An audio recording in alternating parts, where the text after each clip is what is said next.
2 Samuel chapter 3. There was a long war between the house of Saul and the house of David. David grew stronger and stronger, while the house of Saul became weaker and weaker. Sons were born to David at Hebron. His firstborn was Amnon of Ahinoam of Jezreel. His second was Chileab of Abigail, the widow of Nabal of Carmel. The third was Absalom, son of Maacah, daughter of King Talmai of Geshur. The fourth was Adonijah, son of Haggith. The fifth was Shephatiah, son of Abital. And the sixth was Ithream, of David's wife Eglah. These were born to David in Hebron. While there was war between the house of Saul and the house of David, Abner was making himself strong in the house of Saul. Now Saul had a concubine whose name was Rizpah, daughter of Aiah. And Ishbaal said to Abner, "Why have you gone in to my father's concubine?" The words of Ishbaal made Abner very angry. He said, "Am I a dog's head for Judah? Today I keep showing loyalty to the house of your father Saul, to his brothers and to his friends, and have not given you into the hand of David. Yet you charge me now with a crime concerning this woman. So may God do to Abner, and so may he add to it. For just what the Lord has sworn to David, that will I accomplish for him, to transfer the kingdom from the house of Saul, and set up the throne of David over Israel and over Judah, from Dan to Beersheba." And Ishbaal could not answer Abner another word, because he feared him. Abner sent messengers to David where he was, saying, "To whom does the land belong? Make your covenant with me, and I will give you my support to bring all Israel over to you." He said, "Good, I will make a covenant with you. But one thing I require of you: you shall never appear in my presence, unless you bring Saul's daughter Michal when you come to see me." Then David sent messengers to Saul's son Ishbaal, saying, "Give me my wife Michal, to whom I became engaged at the price of 100 foreskins of the Philistines." Ishbaal sent and took her from her husband Paltiel, the son of Laish. But her husband went with her, weeping as he walked behind her, all the way to Bahurim. Then Abner said to him, "Go back home." So he went back. Abner sent word to the elders of Israel, saying, "For some time past you have been seeking David as a king over you. Now then, bring it about. For the Lord has promised David, 'Through my servant David I will save my people Israel from the hand of the Philistines and from all their enemies.'" Abner also spoke directly to the Benjaminites. Then Abner went to tell David at Hebron all that Israel and the whole house of Benjamin were ready to do.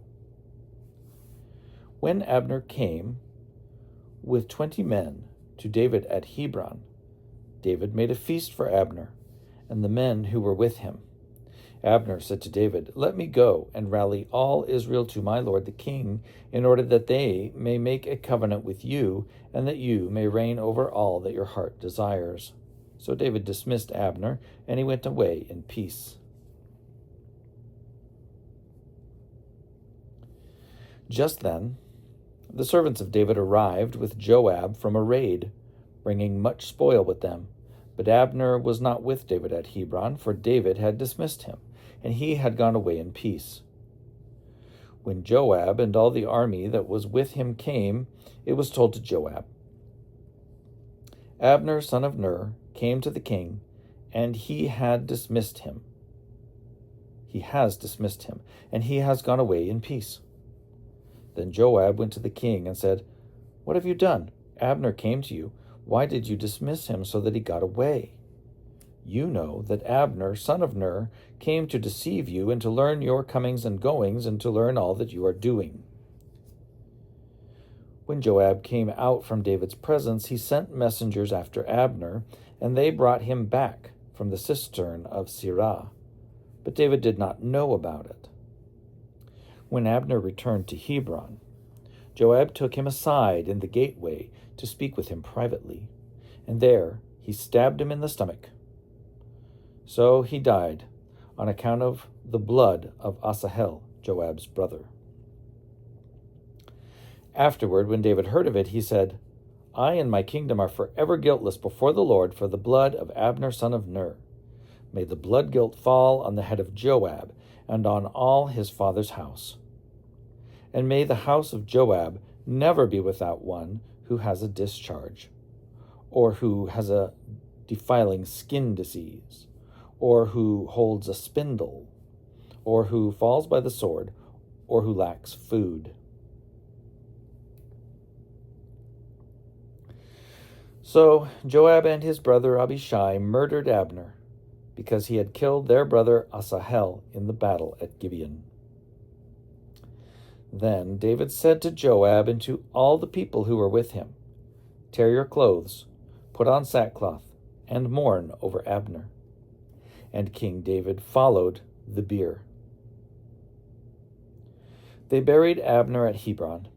The king lifted up his voice and wept at the grave of Abner, and all the people wept. The king lamented for Abner, saying, Should Abner die as a fool does? Your hands were not bound, your feet were not fettered. As one falls before the wicked, you have fallen.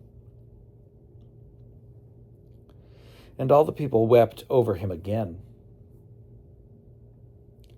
Then all the people came to persuade David to eat something while it was still day, but David swore, saying, So may God do to me and more if I taste bread or anything else before the sun goes down. All the people took notice of it, and it pleased them, just as everything the king did pleased all the people. So all the people and all Israel understood that day that the king had no part in the killing of Abner son of Ner. And the king said to his servants, Do you not know that a prince and a great man has fallen this day in Israel? Today I am powerless, even though anointed king. These men, the sons of Zeruiah, are too violent for me. The Lord pay back the one who does wickedly in accordance with his wickedness.